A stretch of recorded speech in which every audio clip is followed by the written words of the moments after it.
آج کل کی ویڈیو ہے، 3 غیر مسلم لڑکوں نے مل کر کے کالج سے بچی کو بلایا اور اس کو مار کر کے اسکارپیو میں لے گیا، 3 دن ریپ کیا اور ریپ کرنے کے بعد اس کے جسم کو سریعام لے کر کے پھینک دیا۔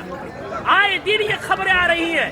میں پوچھنا چاہتا ہوں اس کے پیچھے کے ذمہ دار معاشرے کے ہمارے اور آپ جیسے بےغیرت لوگ نہیں ہیں جو شادیوں میں ناچ گانوں میں پیسوں میں آگ لگا رہے اور آگ لگا کر کے شادیوں کو اتنا مشکل بنا دیا کہ وقت میں شادیاں نہیں ہو رہی ہے، جس کی وجہ سے ہماری بیٹیاں جذبات ان میں بھی ہے، جذبات کی رو میں بہ کر کے ایجوکیشن والی بچیاں غیروں کے گود میں کھیل نہیں رہی ہے بلکہ ٹیشو پیپر بنا کر کے انہیں استعمال کر کے گلی کوچوں میں پھینک نہیں دیا جا رہا ہے بلکہ ان کے چیتھڑے اڑائے جا رہے ہیں۔ اتنے ادب و احترام کے ساتھ بار بار اصرار کرنے کے بعد جھک کر کے باپ کہہ کر کے بھائی کہہ کر کے ایمان کا حوالہ دے کر اسلام کا حوالہ دے کر پوری سوسائٹی کے عہد و پیمان کا حوالہ دے کر کے کہا گیا، لیکن پھر کیوں نہیں مانے؟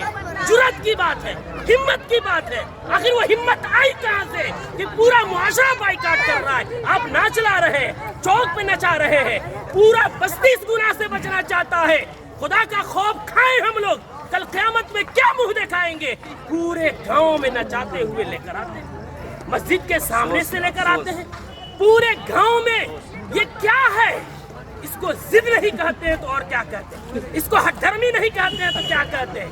کون ہے وہ مولوی، کون ہے وہ عالم دین جس نے قرآن اور حدیث پڑھا ہے اور اتنی سختی سے منع کرنے کے بعد اس مجلس میں اس شادی میں ناچ گانا ہو اور وہ نکاح پڑھائے، اس کا قرآن اور حدیث اجازت دیتا ہے؟ میں تو احترام کرتا ہوں کہ انہوں نے پہلے ہی جو ہم سے محبت اور شفقت کے ساتھ اقرار کیا ہے۔ کون ہے ایسا جو جس مجلس میں ناچ ہو رہا ہو، جس اسٹیج میں ویشیوں کا دھندا چل رہا ہو، جس اسٹیج میں کھڑا ہو کر کے بہنوں کے پاؤں میں گھنگرو باندھا جا رہا ہو، ان کے سروں سے دوپٹے کھینچے جا رہے ہو، جس نکاح جو عبادت ہے اس عبادت کے اندر معاشرے کے لنگے اور لفنگے اور لونڈے عورتوں کے پیچھے تالیاں بجا رہے ہو، وہ نکاح میں کس مولوی کا علم اجازت دے گا نکاح پڑھانے کا؟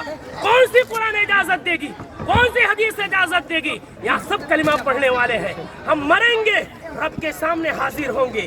دنیا کی بات چھوڑے، ہمیں یہ خوف کیوں نہیں آتا کہ نکاح ایک عبادت ہے، نماز بھی عبادت ہے، نماز میں اگر کوئی گانا بجائے نماز کا مذاق ہے، نکاح میں کوئی گانا بجائے وہ نکاح کا مذاق نہیں تو کیا ہے؟